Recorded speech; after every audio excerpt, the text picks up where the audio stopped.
You went to I Northwestern? went to Northwestern. This is Bill's I went Wecker, 1 year. Chicago. We got to talk about that, but we don't want to take his time. Yeah, we'll do that at the. I'm doing the double slot, so at the end we'll do great. Chicago stuff because Great. this is I'm doing the Fantastic. generic for everybody. Love this movie. It was so much fun. Great. You obviously had a lot of fun doing it. Yeah. You know what I loved, Andy? I love the fact that we see a film in which it shows that someone can be sexy at any age, and you must have loved being able to play that. I loved being the only girl with the boys, those three guys.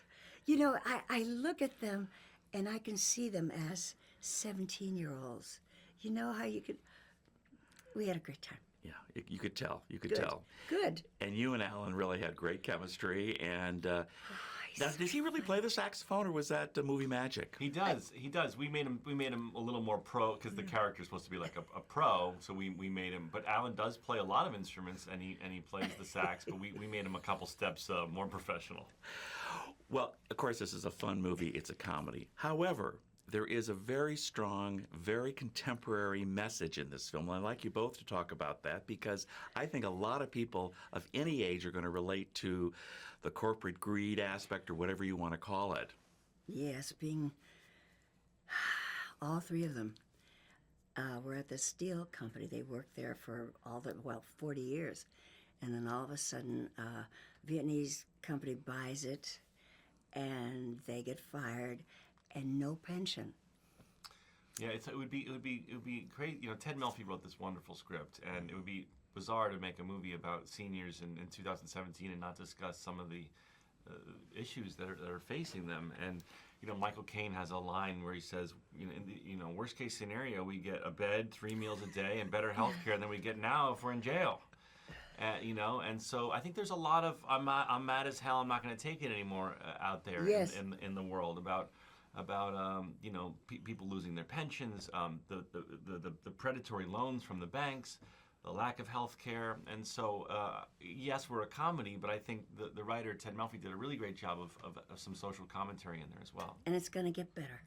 Absolutely. Yes, yes. In the real world, you're trying We to... hope so. We hope so. We hope so. We really do.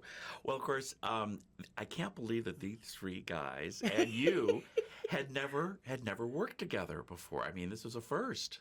Well, Michael and Morgan had worked together. Oh, had they? Okay. This was the 6th time that they have worked together. Because of the Chris Nolan movies and some other right. things, but as a group, of course, it was the first time they've all worked together. Yeah. I worked with Alan a few years ago. Yeah. Yeah. But it must have been fun. I mean, to be on that set. And New York is sort of a character in this as well. That was really important to me. I wanted to shoot Brooklyn and New York, and I wanted, I fought hard for it. These days they often want you to go somewhere else because it's less expensive. But I said exactly what you said. I said no, Brooklyn and Manhattan and Queens. They're a character in the film. And all the background people and all the people that with one line, you get the real people, the real New Yorkers. The real deal. And some of the crew, I used to wait. I'd love to hear the accent. How you doing? Hey, having a good day, huh? Loved it. It's perfect, and it does add so much to the flavor Of course.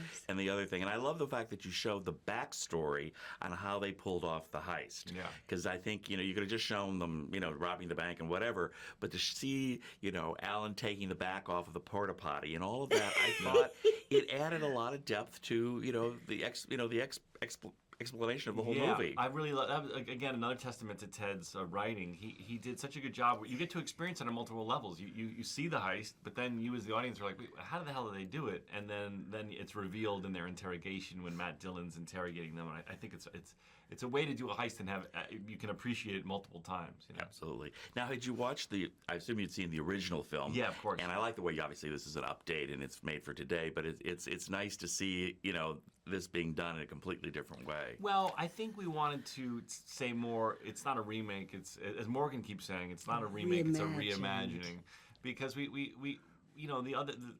Martin Brest film is a masterpiece, but it's also pretty sad at the end.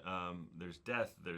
George Burns goes to jail, and I think we wanted to do something that was a little more family friendly, uplifting, feel good at a time in the world where I think people want to laugh and they want to feel good. We Yes. wanted to be some fun escapism for them. Exactly. And we have to talk about two characters who aren't here today. First of all, Christopher Lloyd. I mean, unbelievable. That must have been hilarious.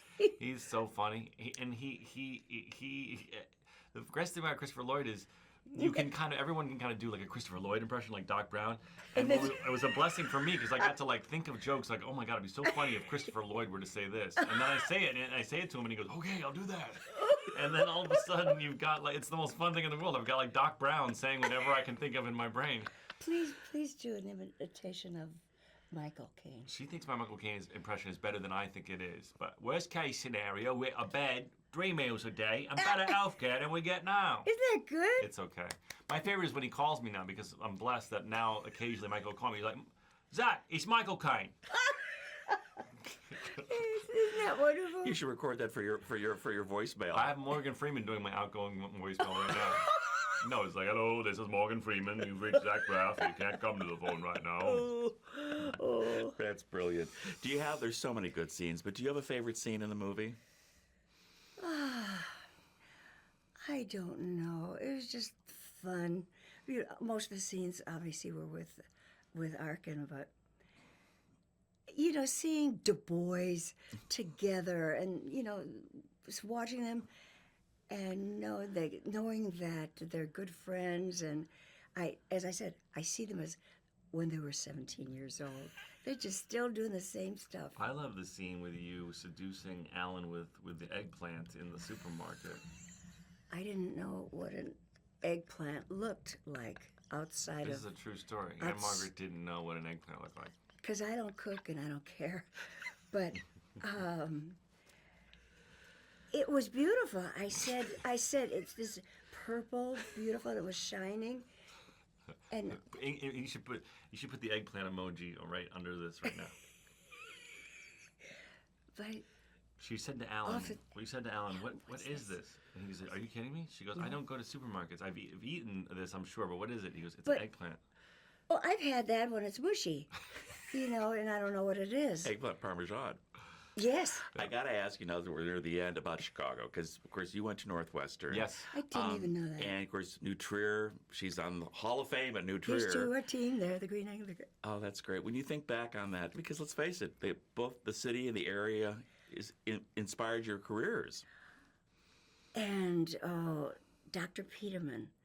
Did you ever meet him? Dr. William J. Peterman. Oh, my goodness. He was the one at New Trier that said that I would be an actress. I was 16, and I had just lost a part to someone. We were down to 2 people, and the other girl got it. And in front of the Glee Club, he says, Olson, you're too urban. But then he took me in his office and he said, you are going to be an actress in movies. And I was like, really?